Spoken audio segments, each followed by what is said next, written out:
Começando agora, definitivamente, o nosso estudo da chamada, lógica de primeira ordem, ou aparece muito nos editais. Deixa eu ficar pequeno aqui. Chamado de quantificadores.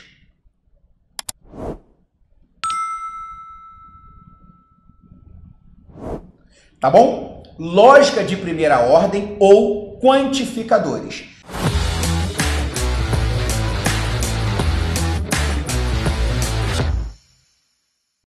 A maioria dos editais colocam lógica de primeira ordem, mas se vier quantificadores, você já sabe que é exatamente o tópico que a gente vai estudar hoje. Belezinha? Beleza. Então, deixa eu passar aqui. Tudo que nós vimos até agora no nosso curso aqui, nas aulas anteriores, foi chamada lógica proposicional, tá bom? Lógica proposicional estuda as chamadas proposições lógicas.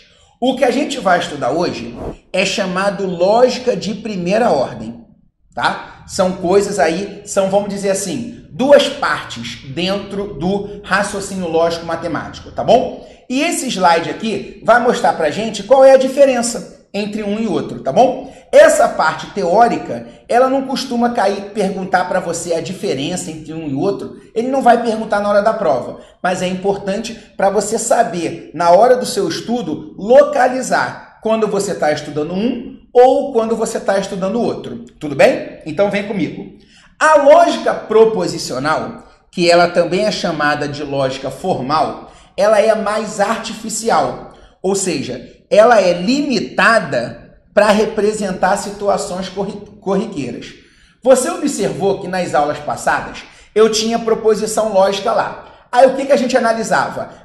Isso aqui é verdadeiro, isso aqui é falso. Para o conectivo que ele me deu, verdadeiro com falso é o quê? Verdadeiro com verdadeiro é o quê? Não é isso? Fica uma coisa muito mecânica, vamos dizer assim. Uma coisa bem... como é que eu vou dizer? Igual ele diz aqui, limitada. Acaba sendo uma coisa mais maceteada, vamos dizer assim. V com V é V, V com F é F, meio que decoreba. E acaba fugindo um pouco do que a gente trabalha no nosso dia a dia. Concorda comigo? No nosso dia a dia, não é assim que a gente trabalha. Assim, esse é verdadeiro, esse é falso. Juntou, deu verdadeiro. Juntou, deu falso. Fica muito robotizado, concorda? A lógica proposicional, ela acaba analisando fatos isolados, como sendo válido ou inválido, que foi o que nós vimos nas outras aulas. Então, isso é verdadeiro ou isso é falso? Verdadeiro ou falso? Acaba sendo um robozinho, né? V ou F, F ou V. Fica uma parada muito, como é que eu vou dizer, mecânica. Agora, a lógica de primeira ordem, que é o que a gente vai estudar hoje aqui, é mais expressiva e se aproxima com a nossa linguagem natural, com o nosso cotidiano. Então, dizemos que tem um compromisso ontológico. O que é isso, Felipe? É se aproximar com a realidade. Então, a lógica de primeira ordem, que é o que nós vamos ver, ela é uma lógica mais próxima do nosso dia a dia. Ela acaba sendo uma coisa mais relacional. Ela relaciona situações, que é o que nós fazemos normalmente no nosso dia a dia, tá bom? A lógica de primeira ordem analisa o cotidiano através das relações entre objetos, que é o que a gente tem. Então, quando eu falo assim, todo professor gosta de ensinar, eu estou relacionando o fato de ser professor com o fato dele gostar de ensinar. Isso não acontece na lógica proposicional, na lógica de proposições. Lá, a gente não está relacionando nada. Lá é só dizer V ou F, F ou V, V ou F, V ou F. Percebe? Então, a lógica de primeira ordem, ela vai trabalhar mais com essas relações. Talvez você esteja se perguntando assim, mas Felipe, como é que eu vou saber na hora da prova que ele está trabalhando com a lógica de primeira ordem? Aí eu vou falar com você a partir de agora como é que você identifica. Você sabe que ele está trabalhando com a lógica de primeira ordem quando ele te dá as chamadas proposições categóricas. E o que é isso, Felipe? Então vamos lá, vamos primeiro entender aqui. Proposições categóricas são as proposições que elas estão dentro da lógica de primeira ordem. E o que caracteriza uma proposição ser chamada de proposição categórica? Ó, essa relação, em regra, é feita através de um quantificador. O que é quantificador? São palavras que atribuem quantidade. E nós vamos ver elas daqui a pouquinho. Então, proposições categóricas são proposições que trabalham com um quantificador. No exemplo que eu dei anterior, todo professor gosta de ensinar. Eu usei a palavrinha todo. O todo é um quantificador. Ele dá a ideia de todos os elementos. Então, essa é a ideia do quantificador todo. Tudo bem? E existem outros que a gente vai ver daqui a pouquinho. Tá ok? Por isso que muitos editais colocam quantificadores. Porque quantificadores formam as proposições categóricas. Então, proposição categórica, eu identifico através de uso de um quantificador. E as proposições categóricas é o estudo da lógica de primeira ordem. Por isso que se o seu edital coloca lógica de primeira ordem ou coloca quantificador, ele está basicamente se referindo à mesma situação, tá bom? Formando as chamadas proposições categóricas. Beleza. Para concursos, é o estudo das proposições categóricas que interessa dentro da lógica de primeira ordem. Então, a lógica de primeira ordem, ela não tem só as proposições categóricas, envolve uma série de outros conceitos, que envolve até um pouco da filosofia. Mas para concurso público, o que interessa, que é o nosso objetivo, são as proposições categóricas. São os usos dos quantificadores. Beleza? Então, vem comigo. Quantificadores, quem são eles e como esse troço cai em prova? É isso que a gente quer saber, sim ou não? Primeiro quantificador é o chamado quantificador universal. O quantificador universal, ele é representado por esse A de cabeça para baixo, vamos dizer assim. Então, um Azinho de cabeça para baixo, ele é o chamado quantificador universal. Ele representa a totalidade de elementos. Significa que todos os elementos estão contemplados dentro de uma mesma característica. E quais são as palavrinhas que você vai bater o olho e saber que é o quantificador universal? É o todo ou qualquer. São esses dois aqui. É o TQ. Quem é o TQ? Todo, qualquer. São as duas palavrinhas que você bate o olho e você sabe que aquilo ali é um quantificador universal. Tá bom? Exemplo. Todo carioca é brasileiro. Então, ó. Palavrinha todo aqui. Repara que ele está dizendo que todo carioca, ele é brasileiro. Ele está relacionando o conjunto dos cariocas, e aí a gente vai falar de diagrama lógico depois, ele está relacionando o conjunto dos cariocas com o conjunto de quem é brasileiro. Por isso que a proposição categórica, ela é chamada de, ela é chamada de lógica relacional também, porque ela está relacionando elementos. Então, ele está dizendo que todo carioca é brasileiro. É isso que ele está dizendo, tá bom? Então, ele usou a palavrinha todo. Felipe, se ele usasse qualquer carioca é brasileiro, seria a mesma coisa? Sim, seria a mesma coisa. Tudo bem? Belezinha. Observação 1. Qualquer elemento que seja carioca será brasileiro. Eu já vou fazer um spoiler aqui, tá bom? Quando a gente for estudar a parte do diagrama lógico, quando eu digo que todo carioca é brasileiro, eu estou querendo dizer que o conjunto de quem é carioca, imagina que você pegue todos os cariocas e agrupa ele. Eles formam um conjunto. Todo carioca é brasileiro. Então, o conjunto de quem é carioca está contido no conjunto de quem é brasileiro. É um conjunto dentro do outro, tá bom? Todo carioca é brasileiro. O conjunto do carioca está dentro do conjunto de quem é brasileiro. Show de bola? Beleza. Mas essa parte do diagrama lógico a gente vai falar com mais calma posteriormente. Observação 2. Lembre que a proposição acima é equivalente a se é carioca, então é brasileiro. Isso aqui nós falamos lá quando estudamos o se então. A palavrinha todo traz dentro dele o conectivo se então. Porque quando eu digo todo professor gosta de ensinar, no fundo eu estou dizendo o seguinte: se a pessoa é professor, não é isso? Se a pessoa, independente do sexo, ela tem a profissão de ser professor, então ela gosta de ensinar. Então, quando eu digo assim, todo carioca é brasileiro, eu estou querendo dizer que se é carioca, então é brasileiro. O conectivo todo, ele traz dentro dele uma proposição lógica condicional, que é o que nós já estudamos aí em aula passada. Tá bom? Belezinha? Beleza. Quem é a simbologia? Porque existem bancas que adoram trabalhar com símbolos e a gente tem que saber identificar esses símbolos, tá bom? Aí vem comigo. Considerando o conjunto A, o conjunto dos cariocas, e B, o conjunto dos brasileiros, então, ó, A é o conjunto dos cariocas e B é o conjunto dos brasileiros. E X, um elemento desses conjuntos.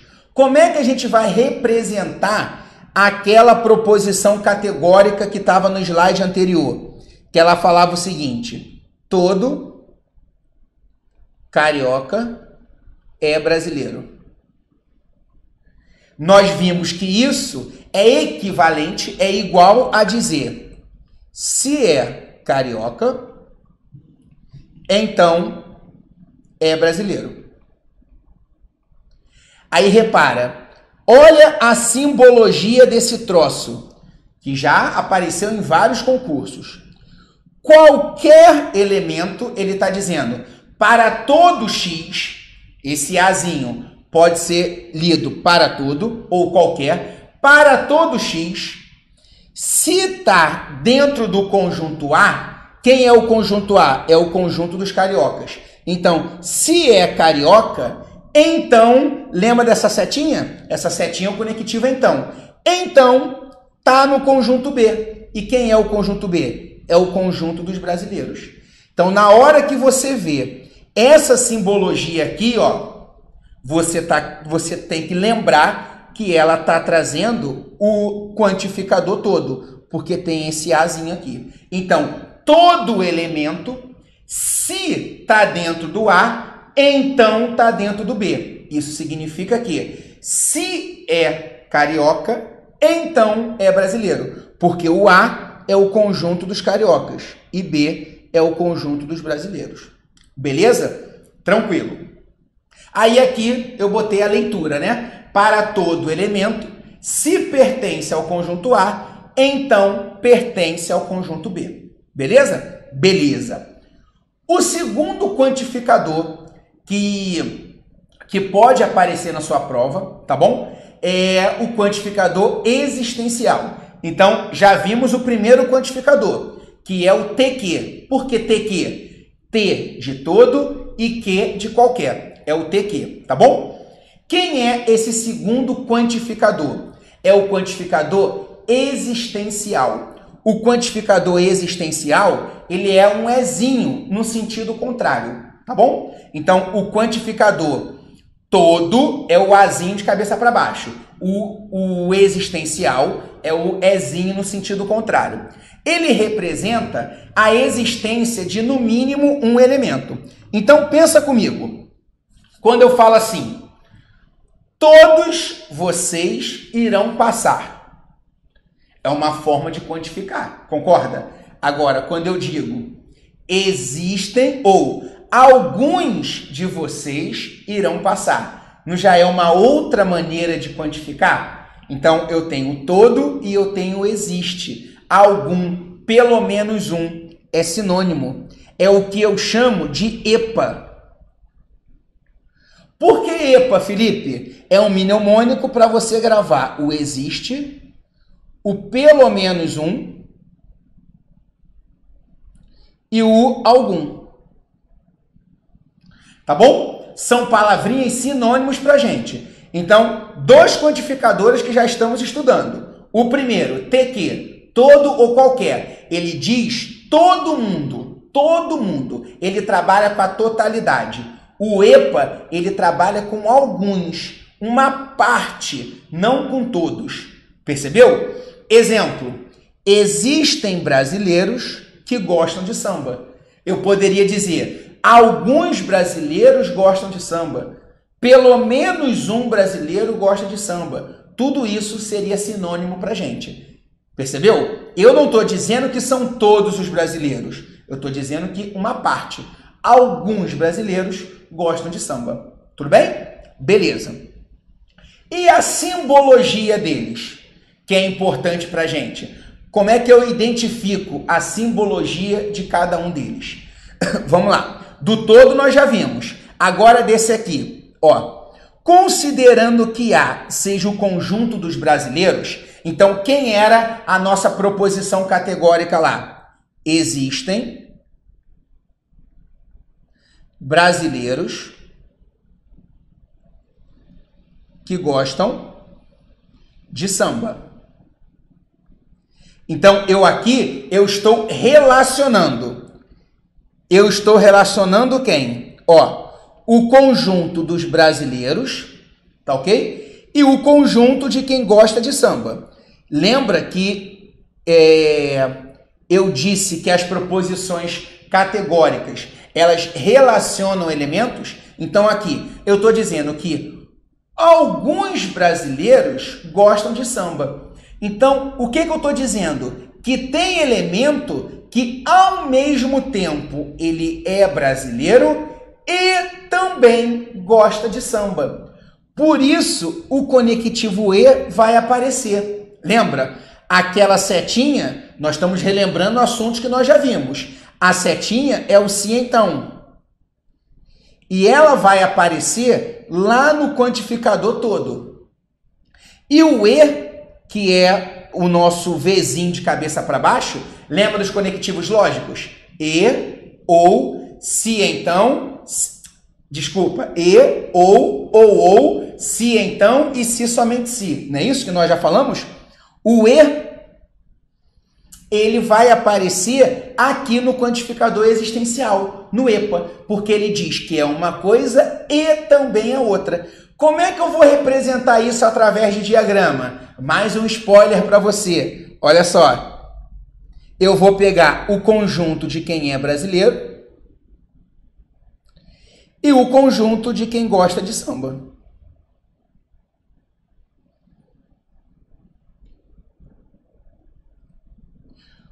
E essa galera que está aqui, lembra?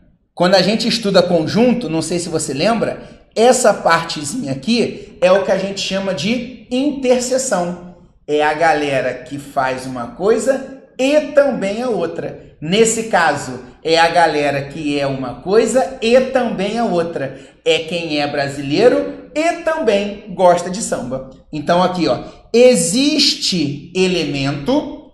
Não estou dizendo que são todos, estou dizendo que existe. Existe elemento que pertence ao conjunto A e também pertence ao conjunto B. Tudo bem? Então, o E ele vai aparecer aqui no existe. Tá ok? Existe elemento que pertence ao conjunto A e também pertence ao conjunto B. Então, vamos lá.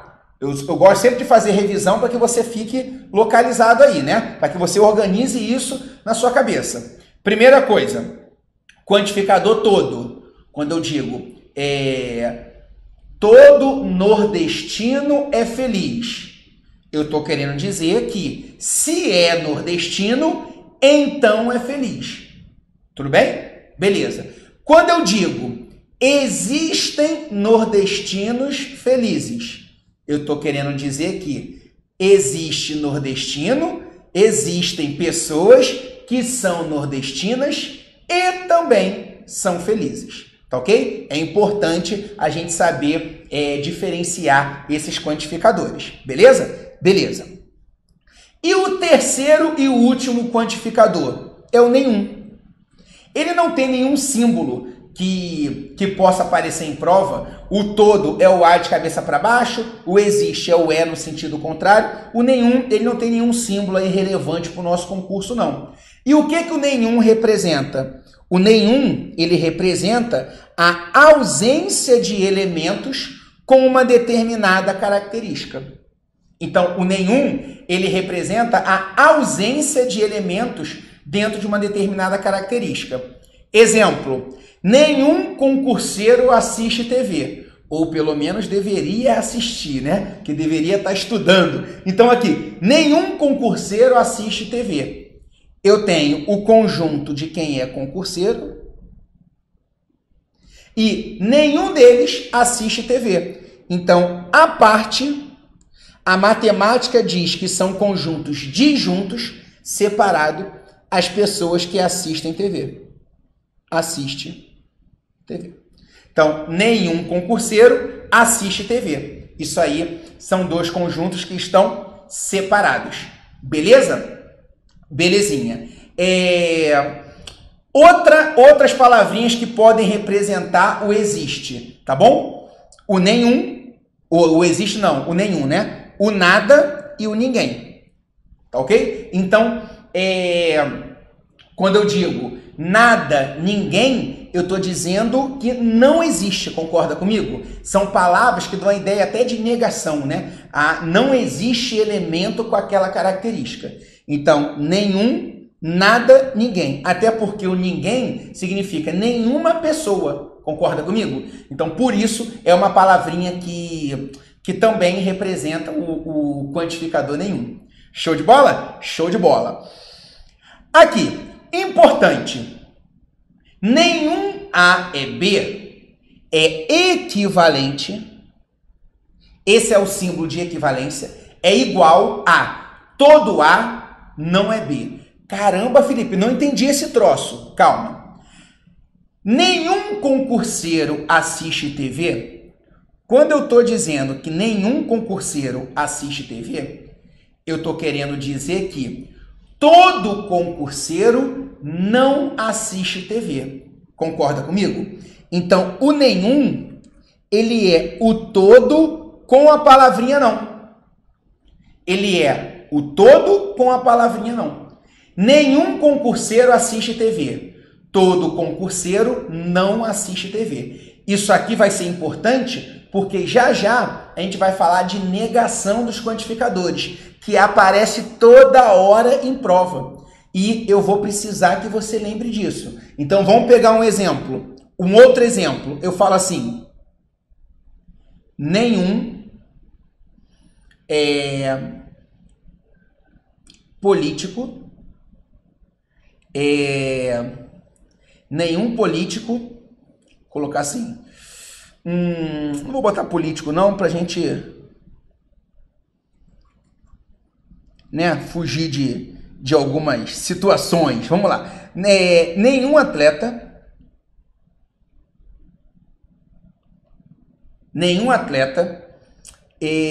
vamos botar nenhum atleta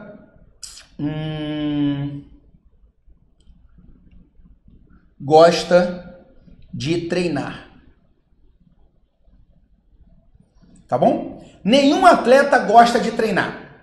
Vamos supor, atleta gosta de jogar, né? De treinar não gosta muito não. Então, nenhum atleta gosta de treinar. Isso significa o quê? Que todo atleta não gosta de treinar. Concorda comigo? Todo atleta não gosta de treinar. Então, o nenhum, ele é o todo junto com o não. Então, anota isso no seu material aí. O nenhum, ele é o todo junto com o não. Ele é igual. Ele é equivalente. Beleza? Beleza. A simbologia do nenhum. Vem comigo. Considerando A, o conjunto dos concurseiros, e B, o conjunto de quem assiste TV, lembra da nossa proposição anterior? Nenhum concurseiro assiste TV. Nenhum concurseiro assiste TV. O que eu estou querendo dizer com isso? Que o conjunto do concurseiro, ele não toca, não intercepta o conjunto de quem assiste TV. Que eu vou pegar uma outra cor aqui. Assiste TV. Não tem elemento em comum. Concorda comigo? Se não tem elemento em comum, significa que não existe concurseiro que assiste TV. Eu não tenho aquela interseção. Então, olha aqui. Não existe elemento que está no conjunto A, que nesse caso é o conjunto dos concurseiros, e também está no conjunto B, que é o conjunto de quem assiste TV. Então, é interessante a gente observar que o nenhum, se eu tiro esse tracinho aqui, essa é a representação do algum. Aqui, do EPA, existe pelo menos um e algum. Aqui eu estou dizendo que existe elemento que está no conjunto A e também no B. Se eu coloco o símbolozinho de negação, nós já falamos disso, esse símbolo ou esse aqui são os dois símbolos de negação, eu estou dizendo que não existe elemento que está na interseção deles. Então, o que muda na simbologia do EPA, do existe pelo menos um ou algum, para o nenhum, é esse símbolozinho de negação aqui. Essa é a única diferença, tá bom? Resumindo os três quantificadores, para você poder ter esse quadrinho resumo aqui, para nunca mais você esquecer. Todo A é B. Qual é a representação simbólica disso? Que para todo elemento, se é A, então é B. Aí você já grava o conectivo se então, ele acaba sendo equivalente à proposição categórica que usa o todo. Tudo bem? Beleza. O algum. Então, peraí. Algum professor ou alguns professores são ricos. Então tem professor que é rico. Então tem pessoa que ela é professor ou professora e também é rico. Por isso o algum, ele está aqui. Agora, ele tem dentro dele o conectivo E. Agora eu falo, nenhum professor é rico. Então é porque não existe pessoa que é professor e também é rico, tá bom? Não existe. Por isso esse Ezinho aqui. Tudo bem? Beleza. Deixa eu ficar grande aqui. Então, esse primeiro momento da nossa aula foi o momento onde eu queria te apresentar quem são esses quantificadores, porque muitos olham a questão e falam assim, Felipe, eu não consigo diferenciar, olhar uma questão e saber de que assunto se trata. Então, como é que você vai conseguir fazer a questão se de repente você não sabe nem de que assunto ela se trata? A sua mente embaralha tudo, você fica com aquela sensação de que o raciocínio lógico é difícil, é coisa de outro mundo, entende? Então, primeira coisa é você olhar a questão e saber de que assunto ela trata. Você agora já viu que a gente estudou os chamados quantificadores lógicos. Então, nós olhamos a questão e já sabemos identificar. Quais são os três quantificadores? O primeiro, o TQ, todo ou qualquer. O segundo é o EPA, existe pelo menos um ou algum. Show? E o terceiro é é o nenhum, tá bom? E vimos a simbologia de cada um deles, tá bom? Então, olhei a questão, identifiquei que se trata de quantificador, eu já sei agora que o assunto é de quantificador. Agora, o que eles costumam fazer, né, em cima dessas proposições que tem quantificador, é o que a gente vai ver já já, tá bom? Então, agora a gente encerra, né, essa primeira parte, onde a gente aborda apenas o conceito do que é a lógica de primeira ordem e também o que são os quantificadores e quais são eles. Tudo bem?